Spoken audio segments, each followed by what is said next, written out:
All right, guys, we are back at it. We got a reputable article by Israel Hayom, reputable news source here. So, U.S. tells Israel, we will abandon you if you do not end this war. Again, take this with a grain of salt, guys, because we know the U.S. is tied to the hip with Israel.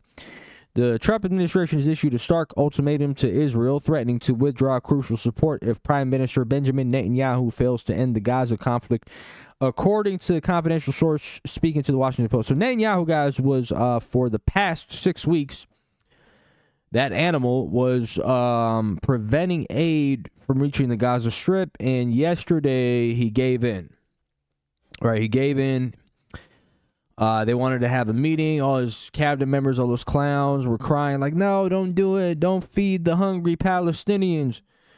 And then I was like, no, let's just do it, right? Because they're in deep shit with the Trump administration. And, you know, there's talks about, you know, Trump now kind of turning on Netanyahu. They cut off ties.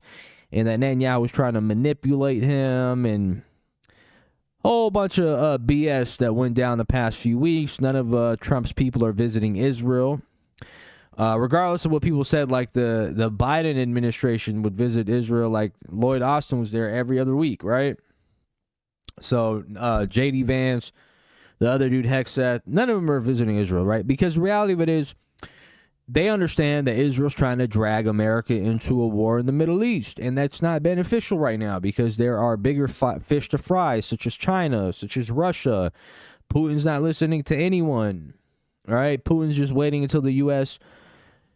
Abandons Ukraine so the Ukraine could surrender, right? So Netanyahu's sick, demented ass only cares about himself, right? He wants the U.S. to get involved in the Middle East with Iran. He's like, you got to bomb Iran. They can't have a nuclear weapon. And Iran's telling him, like, nope, we're going to keep enriching because we saw what you did with Gaddafi in Libya, and you guys could go fuck yourself, right? Because we know how the game goes. Like, you can't keep playing these manipulative, backstabbing games with us. It's over. We're going to get the bomb. We're going to threaten your little colony called Israel.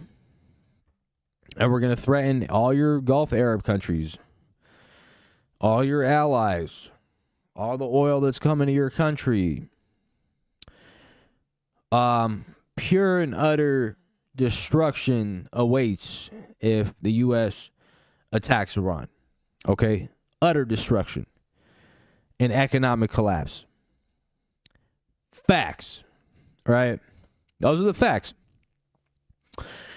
But I'm not for 1 second buying that Trump is now went from doing a full-on Muslim ban in his first term to now saying, oh, well, we're done with Israel. He's done with Israel for convenience sake because he knows that Netanyahu is trying to destroy his own country and destroy this country by starting a regional war in the Middle East. So Trump's just doing the logical thing. He's just like, dude, just fuck off. Like, this isn't the time.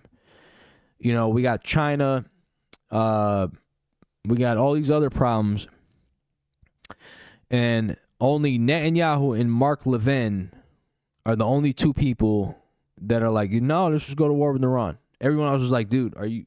No. And Mike Pompeo, that other ass clown. Those are the only people that want to go to war with Iran.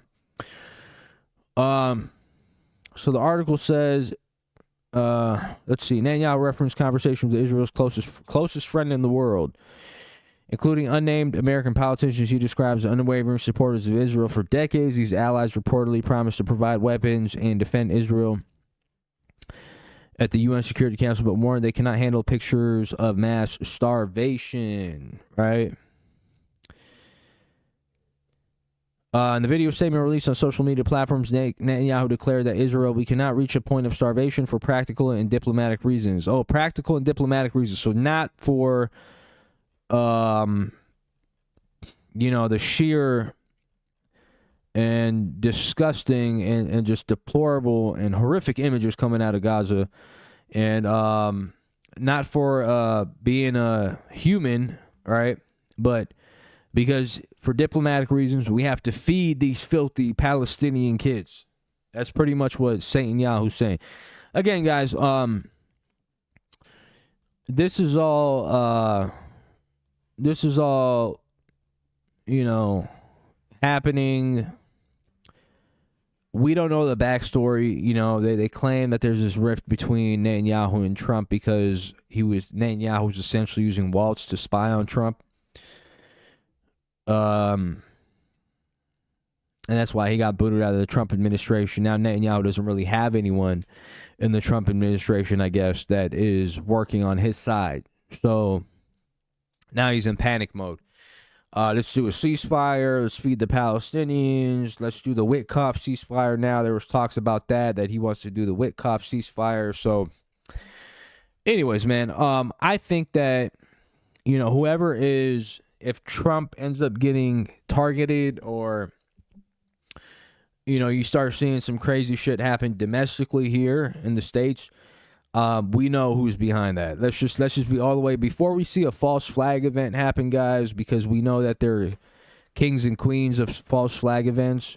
Let's just be on the same page and really investigate before we come to any conclusions like we did in 9/11, and then we find out years after that it was the Alphabet Boys and some